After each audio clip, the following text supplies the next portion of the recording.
It was apartheid, but my parents didn't care. They were renegades, yeah, mavericks. My mom was a true maverick. She was like, ooh, I'm going to get a white man. Shoo. And then my dad was obviously, well, you know how the Swiss love chocolate.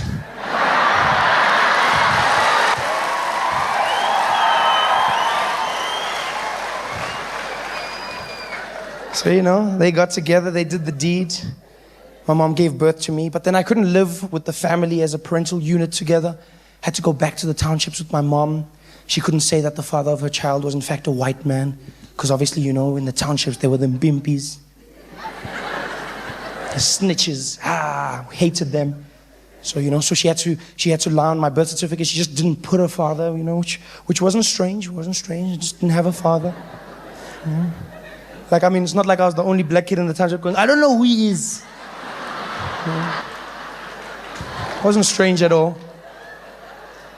But she didn't say anything to anybody. So everybody just drew their own conclusions, everyone in the townships, which is not such a great idea, because when people's imaginations are let loose, you'll be surprised at what they come up with.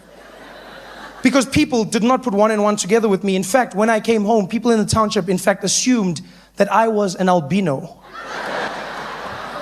Oh, you laugh, but it wasn't funny.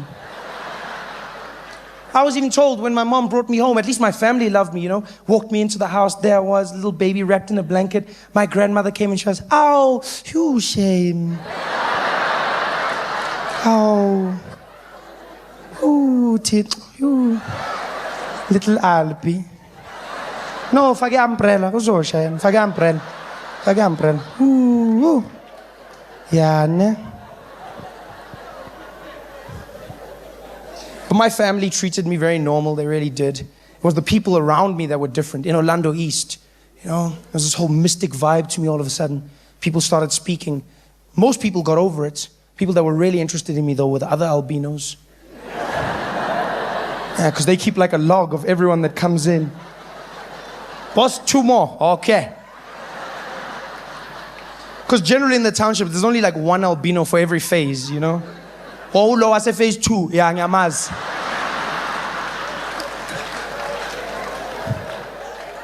Ticks them off on the list. So when I came into the picture, they're like, oh, boss, there's another one. Everything was cool. Till I started getting older. And then they started noticing a few differences, especially when my hair grew black. And there was a furore. Everyone was just like, oh, boss, have you seen him? People were like, no, it's not possible. Started following me around. When my mom would walk with me to the taxi rank, they would be there creeping behind us. Check, check, check, check, check, check, check, check, check. I'd always turn around, they'd act natural.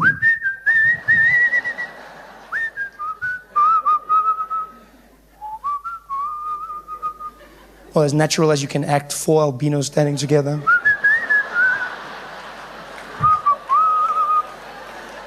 They had their meetings, there they were. Their groups, and they were talking about it. No, before anything else, gents, have you heard? Have you heard? There's one of us, but he's different. What do you mean? He's different. He's got a skin light, just like us, but his head grows black. And he has no problems with the sun. He can walk anytime he pleases. Anytime. He's the one. The day walker.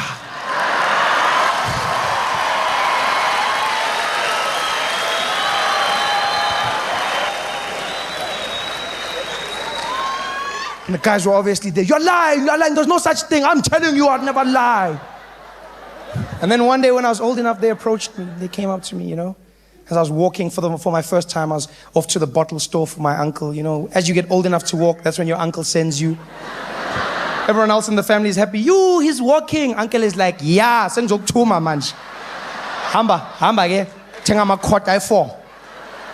Tata na ma empty. Amanin. And I was there walking to the shops, with the bottles, and I was carrying them, And then I traded in one of the bottles, got myself an ice, the ice, and the bottles. And these guys came out and they're like, show 'em, pana. Hey guys, we couldn't help noticing a man of your stature. Thank you. You know, we've had our eye on you for quite a while, young one. And we see potential in your eyes. Who's we? Oh, forgive me. Let me introduce myself. My name is Pacino, and we are the glow-in-the-darks.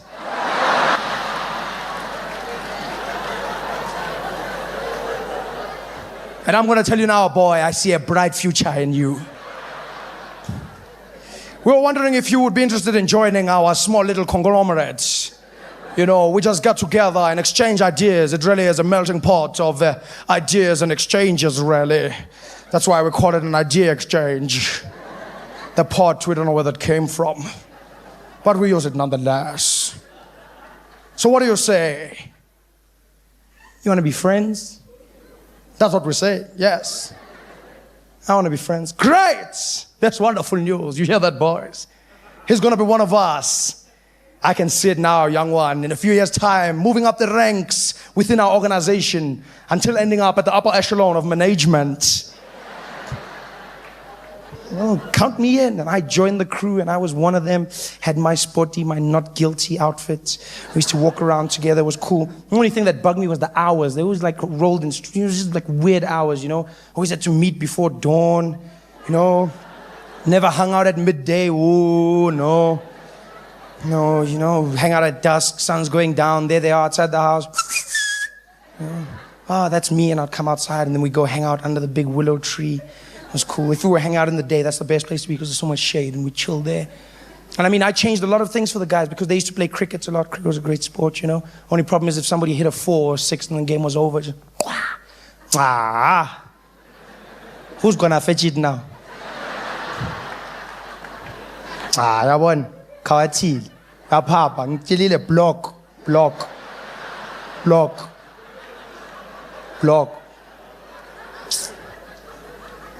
Then how was that guy? Was running, getting the ball. Yeah!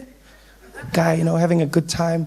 Did all the things that you could do where you didn't look strange, you know, if you were like wearing a hat. So we played all those kinds of games. One of our favorites was Cowboys and Robbers. Ooh, that was great. Who were those guys? Yeah. Wandering around, you know, playing the games. I was always the steering. Which was the starring, in case you're wondering. So I was the steering there. I'd always play Clint Eastwood. My favorite line of dialogue. Choo-wee-wee-oo.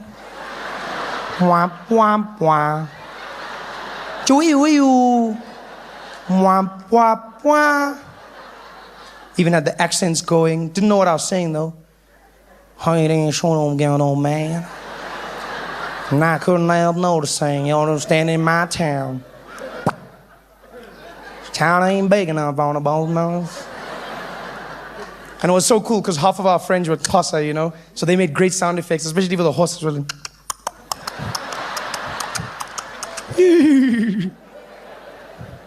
Unfortunately, their gift was a curse because they'd always mess up the dialogue. We'd have cool scenes with the gun battle, standing there, wee wee woo, womp womp womp. And like Snowflake, he was the smallest. He'd always play the tumbleweed.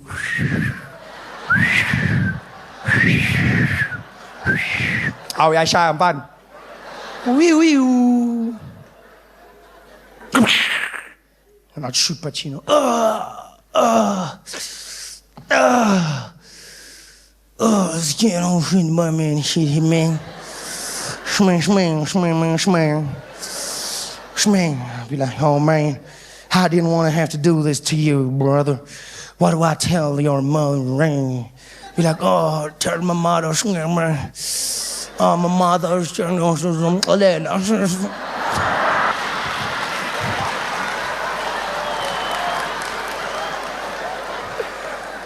Oh, man. It was so much fun. And then I'll never forget the year that it came, 1990, the end of apartheid.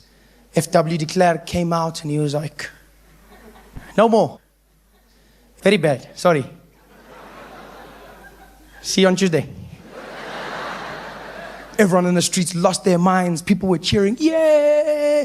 My family was no different. They had a huge party for me. My mom put up a banner in our small little kitchen there. Now Trevor's coming out party. Everyone was having great. There was cake, there was juice for all. My uncle came in, drunk out of his mind. Just refused to wear shirts, walking in topless. There he was. What's happening here? Hey, what's happening? I was like, Uncle Velile, it's my coming out party. And he was like, yeah? You were gay? I said, no, Malume, I was an albino. And he's like, you were a gay albino? Yo, you strong, huh? No, Malume, I'm colored now. I wasn't, leave it. We had the cake and we had a good time together. And then after that, I couldn't wait to get to my friends to tell them the good news. And I was like, bye-bye, mama, bye-bye, Gogo. And I took everything and I ran out the house and I was skipping, yeah. And as I walked out the gate, my family walked out behind me and they were singing behind me. Twang, twang, twang, libo, libo, nen. Wana utwana lili kalati. Shine, shine. And I skipped down the road there. I was so happy, smiling at everyone. Yeah, Kalat, yeah. Kalat, yeah. I was that kid running down the street, so cool. Ran there, my friends were under the willow tree as always, chilling around, just standing with the cricket bat Pacino was. Yeah, the ball was there on the side of the road. I was just watching it, hungry eyes. I ran there. I was like, hey, gents, God, DW. Yeah, I'll land the ball. And I took the ball and I came running with it. Yeah. And I was like, guys, I've got good news. And they were like, what is it? And I realized I wasn't an albino anymore. So I couldn't be part of What is it, DW? What's eating you up? I said, oh, wow. I've got bad news, guys. Bad news, what happened? It's like, it's really bad. Snowflake was like, yo, klopaluaming. Like, no, it's worse than that. But was like, yo, Nivea is out of stock again. Damn it. It's like, no, guys, no. No, it's nothing to do with that. It's nothing to do with that, guys. It's just, I don't know how to tell you this, but I'm not an albino.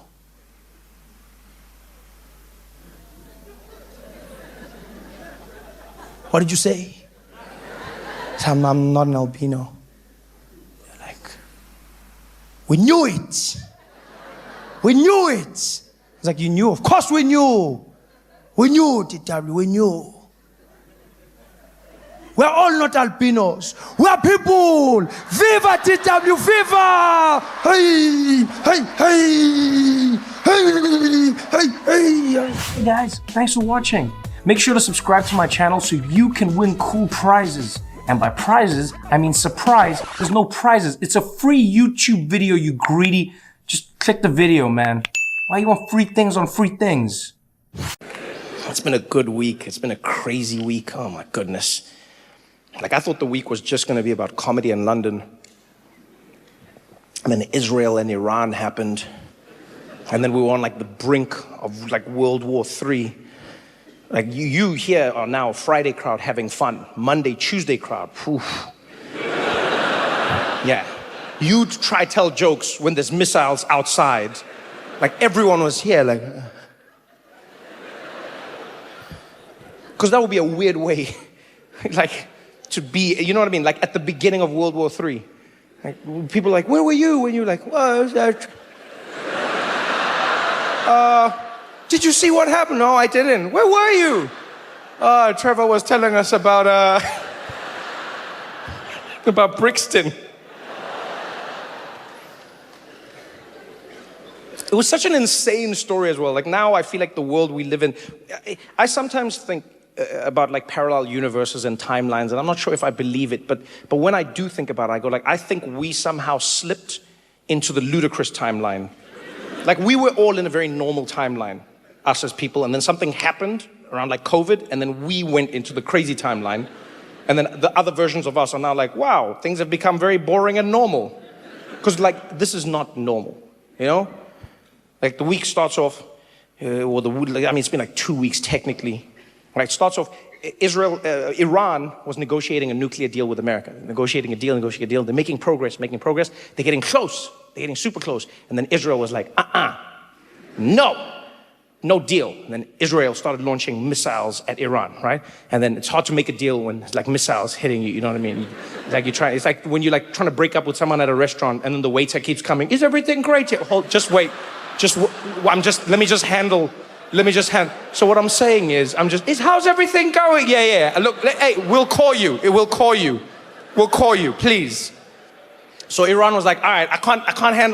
And so then Iran was like, missiles back at Israel, missiles. And then Israel was like, missiles. And then Iran was like, missiles. And it was going back and forth.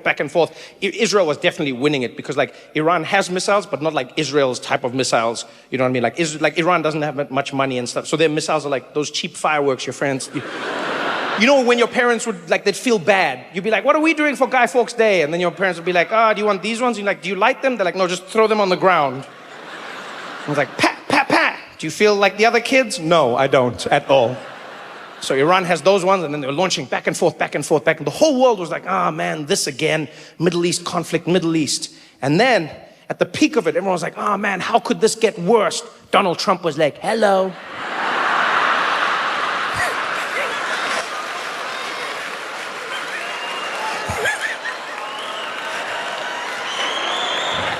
And Donald Trump came in and he was like, I'm gonna help. I'm gonna totally de-escalate this situation. And we were like, my man, you've never de-escalated a thing in your life.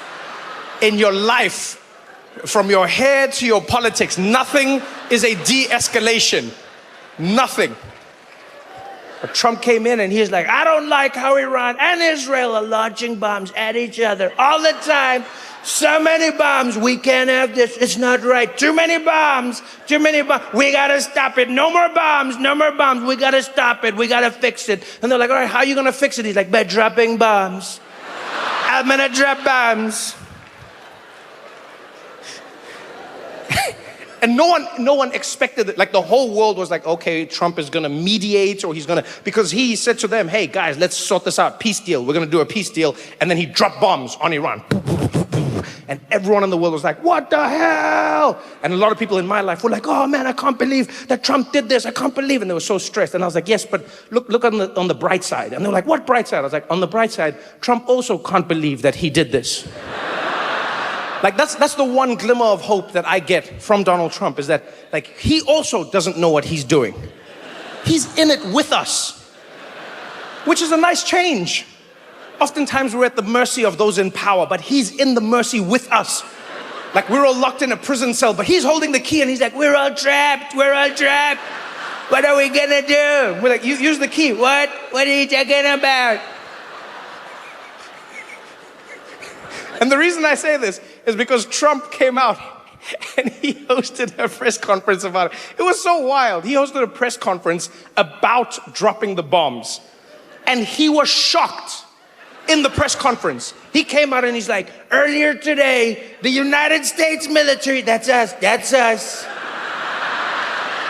launched missiles, bunker busters, launched missiles on Iran, on all their nuclear facilities. And boy, you don't understand. You've never seen bombs like that before. They came down and they dropped them, those bombs. I couldn't believe what those bombs were doing. I couldn't believe it. And I called. I'm the one who called. I said, drop the bomb. I didn't know I was going to call. I said 2 weeks. I told everybody 2 weeks. It was going to be 2 weeks. And then I was on the plane. Then I said, I'm calling. Drop the bombs. And the bombs were dropped. I'd never seen bombs like that. I said, whoa, we're never dropping bombs like that again. I never seen bombs like that. Those bombs were dropped and now it's over. We're all good.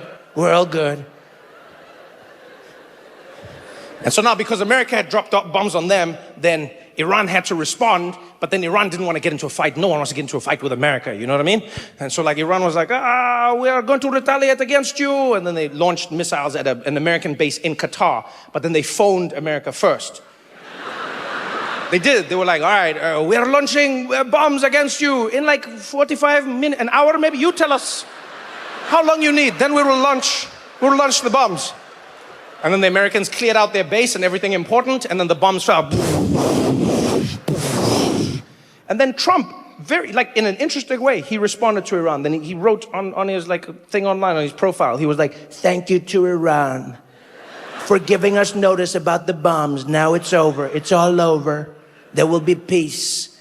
And then he said, Iran, Israel, peace. And they were like, all right, peace, peace, peace. All good. Then Trump went to sleep. And in the 4 hours that he was sleeping, Israel, like out of nowhere, they came and they were like, Iran launched more missiles. And then everyone was like, wait, what missiles? And Israel was like, you launched missiles. And everyone was like, no, And then Israel was like, too late, we're coming for you with more bombs. And then the world was like, what? And then Trump woke up. And this was the moment when I can safely say I have felt more connected to Donald Trump than I've ever in my entire life. Because that man is not a normal human being. Very seldom have I looked at Trump and thought, yeah, I can relate to this. But he came out after Israel was about to launch a full-scale bombing attack on Iran. And he came out, he heard about this. Man didn't even put on a tie. Came out of the White House half-dressed, ran straight into reporters, and he went into it. He was like, I heard about what Iran is doing and what Israel is doing. And let me tell you, I'm angry at Iran, but I'm more angry at Israel. They said peace, and I said we're going to do peace, and they're launching, and I'm sick of them. Israel, you better not do it. You don't do it, Israel. I said peace. You don't do it. He looked like a dad who had kids that were fighting in the backyard. And he was just going back and forth. He's just like, Israel, shut up, baby. Come on, shut up. Shut up. How many times do you have to tell your kids that you're not going to? I told you once and I'll tell you again. And then he looked at the reporter and he did something I've never seen an American president do in my entire life. He cursed live on TV into the camera. Looked at the camera and he was like, they were like, what do you think, Mr. He's like, I'll tell you what this is. You've got two countries that have been fighting so long, they don't know what the they're doing.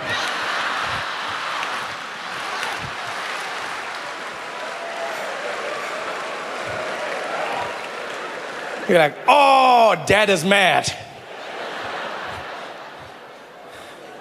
Dad is mad. And I don't know what was crazier, the fact that he cursed on live TV as an American president, or the fact that that somehow became bigger news than the actual bombs that were dropped.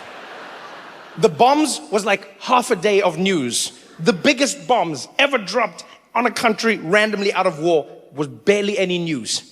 And then Trump came out and he swore every news outlet, Guardian, BBC, Al Jazeera, CNN, you name, all of them, Trump curses, Trump swears, Trump says F word, F word. And I was like, damn, so the F bomb was more important than the bomb.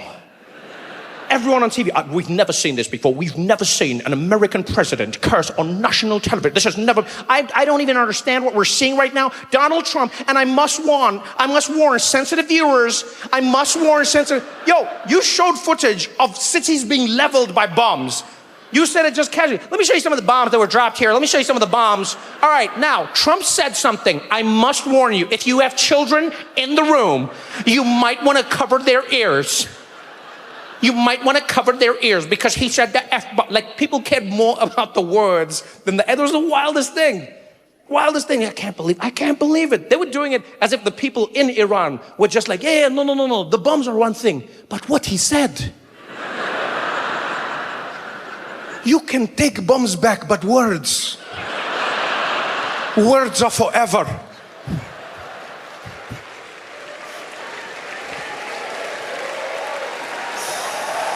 Oh, man. That's why I love coming home. I get to see the stories from a different angle. I get to enjoy it all. I'm so happy to be back. But everything has flipped on its head. 2 years. You know, guys, going away for 2 years is not a long time. And you come back to South Africa and everything has flipped on its head. I went away for 2 years. I come back and white people are on strike. I thought it was a Leon Schuster sketch. In the streets, white people marching, and immediately you're like, these people have no experience. No experience whatsoever. And white people, I'm not trying to minimize your pain in any way, but I'm just gonna say, when watching it on the news, it doesn't have the same gravity of the march of black people and colored people and Indian people in South Africa. Because when people of color in South Africa march, you can see they want service delivery. When white people march, it looks like you're fighting for vitality points.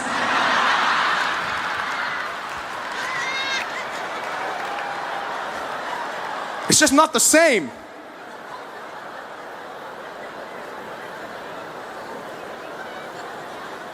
And then I saw white people got offended because they said, we're going to launch a march.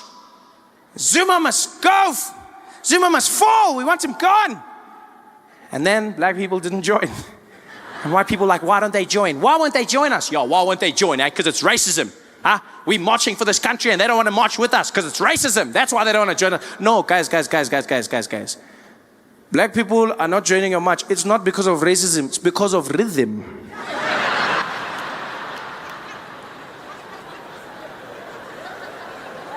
I saw white people protesting and I was like, even if I was on your side, I cannot participate in that.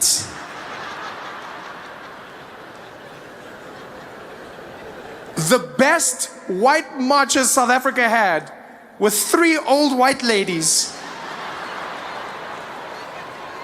who had the worst struggle song I've ever heard in my life. Sounded like a lullaby converted into a struggle anthem. Zuma must go. Zuma must go. Zuma must go. Zuma must go. Zuma must go. Zuma must go. Yo, I can't march to that, guys. I don't even know where to begin. You realize a march is all about rhythm, right? 10% of every march is the issue, 90% is the beat. When black people march, you need to encourage others to join. Along the way, you need to pick up stragglers. Just some people who get into the rhythm as you move past. Some guys are just there as you walk past. House, give up, house, give up, house, da da da da, house, give up, house, give up, house, da da da, house, give up, house, da da da, house. Ah, people are joining. People are joining. It's got power. You realize black people are marching from Soweto to Pretoria. You need a march that will move you. Every stride has purpose in it. House, house, house, house, house, house, house, house. Moving. Zuma must go. Zuma must go. Zuma must go. Zuma must go. Zuma must go. Zuma must go. Guys, we're not even getting to Craig Hall like that. Asfigi. Marching with that song to Pretoria, by the time we get there, Zuma left by himself. He's chilling there in his house in Dubai. Laughing. Did they only arrive just now?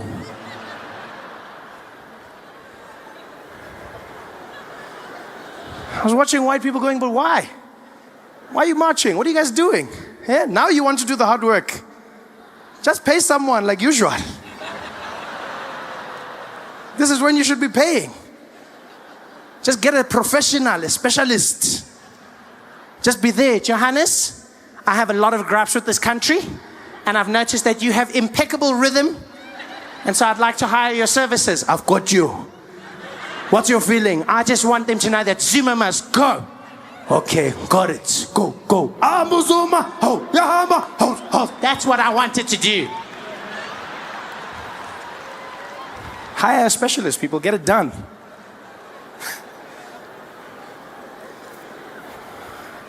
This song will get you nowhere. It's a frustrating time, though, man. The Guptas came and shook South Africa up, turned things upside down, made us question who we are as a people. I've been away for 2 years. I came back, and I'll tell you now, the racial tension is palpable. You can feel it. You can feel it. All of a sudden, everyone looking at each other in a different light. You're like, damn, McKinsey did a good job. Because don't get me wrong, South Africa wasn't perfect, but it wasn't like this. You know, 2010 had us in a different feeling. We had a rhythm. We had a plan. And then all of a sudden, it fell apart. Now we're looking at each other with shifty eyes. separated. The Guptas did a good job. People are angry, and I understand why, you know. But sometimes I think people's anger gets out of hand, you know. Like I saw people fighting because the Guptas had a wedding at Sun City. And at that wedding, they only hired white people to serve them. And people were like, they're racist, they're racist. Okay, maybe they're racist. Or maybe the Guptas are doing what every black person dreams of doing when they get enough money.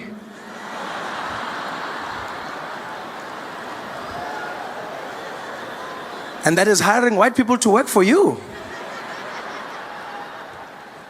Which black man in this audience can't say he doesn't remember the first time he went to a restaurant and he was sitting there? Some white guy came up to the table. Good afternoon, gentlemen. Can I help you with anything? Oh, yeah, we're just waiting for the waiter. You can send him over. No, gents, my name's Johnny. I'm going to be serving you guys today. Oh, you're the waiter. You're the guy serving us. That's correct, Alex. Oh, wow, look at that. Well, in that case, Johnny, let's start with the specials menu, please. Just rattle it off, rattle it off. All right, guys, we've got a carpaccio on the menu, really fantastic. We've also got a seafood salad that's really impeccable. On the dessert side, the chef is doing something different with the creme brulee. And then our special lionfish of the day is going to be a hake, lightly grilled. Okay, thank you very much. Just give us a moment to chat about it and we'll see you in a bit. Johnny. All right, thank you very much, guys. Hey, can you believe it? Yeah? Can you believe it? On my beck and call. Watch this. Johnny. Yeah, what's going on, guys? Nothing. Carry on. This is power. Hey guys, thanks for watching. Make sure to subscribe to my channel so you can win cool prizes. And by prizes, I mean surprise. There's no prizes. It's a free YouTube video, you greedy. Just click the video, man. Why you want free things on free things? Do you guys have any questions? Any thoughts on Jon Stewart coming back to that's the greatest thing ever. Are you kidding me? It's like Jordan is, that's like one of the wild, I remember talking to friends about this. I was like, I wonder if John would ever, And it's like, yeah, but you know, John was, and he was like gone for so long. And I was like, will Jon Stewart come back? And then when they said it, I was like, of course. And in the election, you know what it's like? It's like, I love Marvel movies. Like, well, not the new ones, but like there was a bunch, when they were still like really good. You know what I mean? And this scene feels like, you know that moment where you don't know that a hero is going to jump into another movie? That's what it sort of feels like. It's sort of like Thor's hammer, you know, in that scene when they're all like fighting, what's his name again? Ring guy. Thanos, thank you. Yeah, Thanos. You know, and you know that scene with the hammer, that's what it felt like John coming back. And he's smart to do once a week. John and I always spoke about this. And like the hardest thing about doing The Daily Show is the fact that it's daily. It really is. It's the hardest thing about it. And John and I would always talk and we'd be like, man, if only there was a way you could just do like a day of the show. And then like now, I literally messaged him and then I was like, you son of a b****, you figured it out! You figured it out! God it! Godspeed, Jon Stewart! When I came to New York for the first time, he said to me, he's like, come hang out at the show with me. And so I went to hang out with him. And we had so much fun just bantering. I wasn't supposed to be on the show, by the way. We had so much fun bantering that John was like, come on the show. He's like, let's do something on the show. And I was like, I don't know. And he's like, no, let's do something. We'll make it fun. And we did. We made it fun. We had a good time. And then I left. I went back to South Africa. Then I came back. Another time, he's like, let's do it again. And I was like, all right, let's do it again. We did it again. And then I left. I went back to South Africa. Then I came back. And he's like, let's do it again. And then we did it again. And I was like, oh, this is so much fun. And then he's like, okay, I'm leaving. He's like, I'm leaving. And then he's like, maybe you should do it. And I was like, what? I felt like Charlie and the Chocolate Factory. It was like the weirdest thing ever. I just came for a tour. I just wanted some of the Wonka bars. And then the next thing, I'm like managing the Oompa Loompas. I'm like, I don't know how this works. This is crazy. So we talked about it a lot, you know? Like I call him my Jewish Yoda. That's what like John is. Yeah, because he like guides me and he's like really smart and everything. And so we always talked about like, you know, how hard it is to do something like this. And as you get older, you want to spend more time with your family, et cetera, et cetera, et cetera. And then, and then when I heard this, I was like, yes. And the worst thing is I knew, but then you can't say to the people, you know? So now you're walking around like,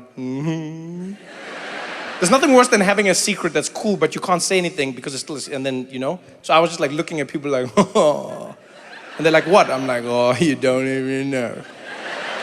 You don't even know. So you're originally from Austin. Okay. All right. So what would you suggest that? What's your name, man? Laurel. Laurel. Pleasure to meet you, Laurel. So you're from Austin. Where in Austin are you from? I'm South South Austin. Austin. I like how you just do, I've never been to a place where people do that, by the way. Yeah, you guys just have like compass directions. So if I were in New York and I said to somebody in the audience, where are you from? They'd be like, oh, I'm from New Jersey, I'm from Long Island, I'm from Queens, I'm from Brooklyn, I'm from... Here, people are just like, South. I'm sorry, relative to where we are now, or... What do you mean? I'm from South. It's like, you know, we have names for places now. You don't have to have that old time mentality anymore. People act like they're still on horse and carriage. What part of town do you live in, partner? I live south. Literally, it's just like, and I've learned there's inflections to them. So people be like, south, they say it like that. And then like east, people draw it out. They'd be like, oh, you're in east? And then I'm like, I don't know what happens in east, but I don't think I like it. Okay, so what would you recommend, Laurel from South? What am I trying to do? Something interesting, something that I couldn't do anywhere else other than Austin. Something to see, something to experience. What would you recommend? Barton Springs. Okay. What is Barton Springs? It's a natural spring. Ooh, I like that. Yes, as opposed to unnatural springs. I wonder what that would be. Right? It's like a toxic waste dump. I don't know where the water comes from, but it's great.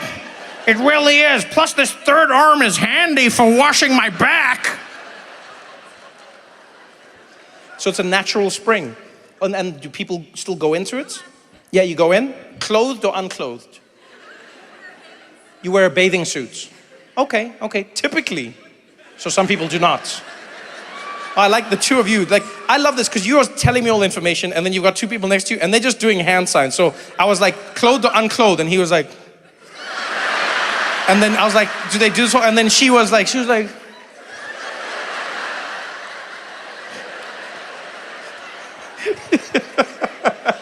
okay. Okay, so it depends on, all right. Does it depend on the day? Are there like more nude people on certain days, or it just depends on me? Like me as Trevor, like if I'm there, then it changes? Oh, just as a person. Oh, I thought you were like, Trevor, you have the power.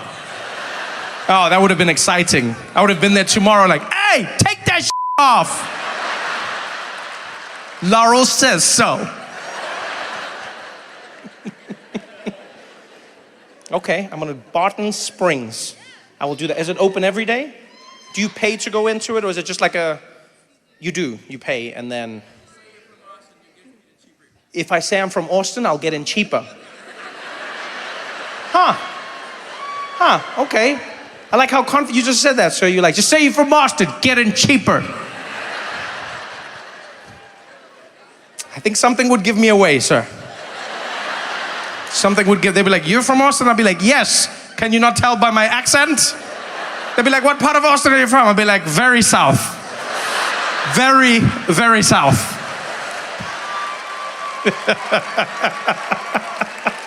Oh, that's fun.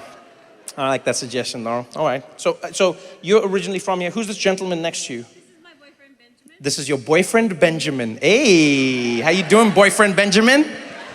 You doing good? Yeah. How long have you two been together? About 9 years. Ooh, I like that. You still got like that cozy thing. You've got your bodies mirroring each other. You both got your legs at the same angle, smiling, having fun. Oh, this is good. Where are you from originally, Benjamin? Kingsville, Texas. Kingsville, Texas. Oh, you got a fan. One fan. Why did you want to live in Austin, Texas? What was it about Austin, Texas that Kingsville didn't give you? Every thing.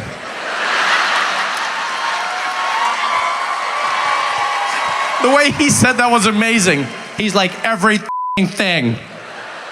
Trevor, they got everything out here. They got water, they got lights, they got electricity, they got cars. Okay, well, good for you. Good for you. Congratulations. When's your anniversary coming up? It's 9 years. When does it become 10? Wait, why are you choosing it? That was fascinating. I said, when does it come? You were both like, Like, when do we want it to be 10 years? Like, that was a weird... You were so I said, how long have you been together? You were both like, 9 years. And then I said, when is the 10th? And you were like, Is there gonna be a 10? How does 10 work? What is that? What was that delay? You don't really know? What do you mean you don't really know? You don't really know when 10 comes? What? We're never quite sure upon the date. Oh, you're never sure about the date. Okay, I understand. Oh, I thought you were just like, we're not sure in general. Okay, I was like, this is more conversation for therapy than comedy. Okay, you're not sure about, but is there a month that you celebrate? December. So 10 years would be December.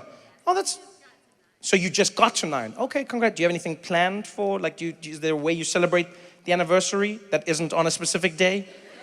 I mean, that is a lot of fun, because, like, you can never forget it. That is cool. Like, any day in December, you can just turn around and be like, happy anniversary. That's a pretty cool way to do it, actually, you know? You've got 31 days, Benjamin. 31 days. That's a good, like, hit rate. You know what I mean? And there's days that remind you as well. Like when you see Santa, you're like, oh Laurel. Hey, honey. Next one's gonna be butt stuff. Next one's gonna be? Next one's gonna be butt stuff. Butt stuff?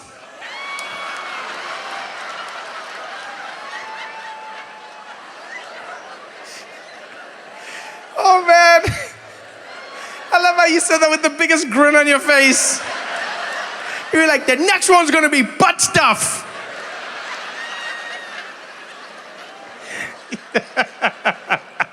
Butt stuff. Oh, that's cool, Benjamin. I like how excited you are for that, Benjamin. You really are. So Laurel's just gonna be there butt stuffing you. Be like...